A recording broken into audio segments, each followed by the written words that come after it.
This is my cat, Mika. She is an 8-year-old domestic short hair who is spayed. For the 5 weeks, I attempted to train her with a clicker, which is considered a operant conditioning, where you reinforce with a primary reinforcer, such as treats. Today we're using feline greenies, the savory salmon flavor, and a clicker. First, we have to condition the animal, so I had to condition Mika to getting used to the clicker and getting her to realize that the clicker means that she's going to get a treat and that she's done the proper behavior. So the way I did this was I would hold the treat in my one hand and I'd click behind her and I put the treat in front of her. Sometimes, even now, she's still not really used to it. But we're still working on it. She has proven that she's not the easiest to train. Another behavior that I taught her was target, which kind of helped with her free shaping, because originally when you pet her and you stop, when she wants you to continue, she gives you a kiss. So I kind of use that as a way to incorporate both. So if I would stop petting her, I don't know if she's going to do it. She's kind of a little anxious. But occasionally she would do it. The only issue I had with her is that she won't do it on command. So I would hold her, or I'd be laying in bed with her or sitting on the couch with her.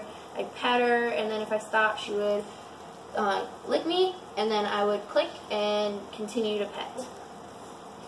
Another behavior that I taught her was to be used to the harness. So when I first started, I would put the harness in front of her and let her sniff it and pet her and show her that it really wasn't that bad, and then click, and I'd move the harness closer to her. So if she didn't really freak out, I'd click and continue to pet her.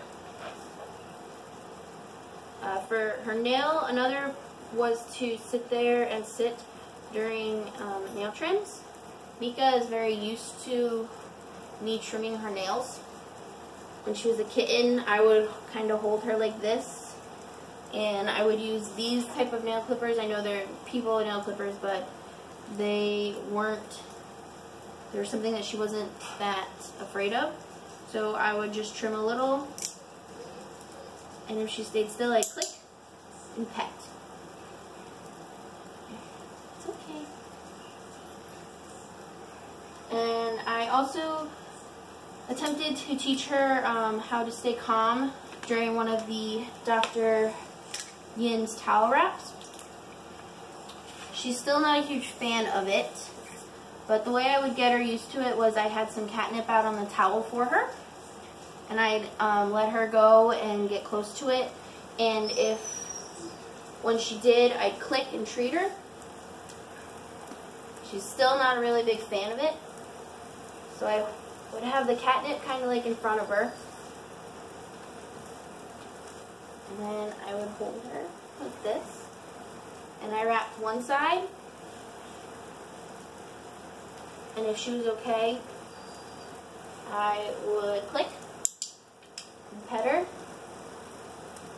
and I'd switch hands, tuck this in, and then I did the other side. The towel's a little thick.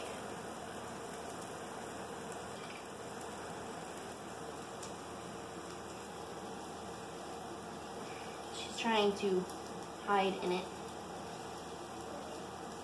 And then I would click, and I'd pet her again.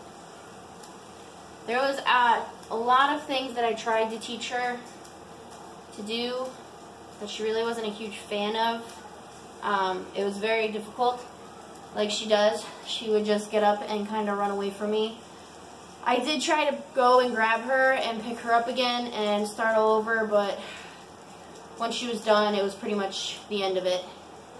So that is what I taught her. So for targeting, it is teaching an animal to touch or to point out your hand or an object, but she definitely didn't, you know, it was only on her command. For the harnessing, once you put the harness on her, she just fell over like most cats do. And for the towel wrap, she still doesn't really like it that much, though I've tried working on it, and I've also tried it in practice. It seems to help with certain cats. I learned that during this training session, my cat was not the easiest to train, and I probably would have done better if I had a more outgoing cat. But that was my training for today. Thank you.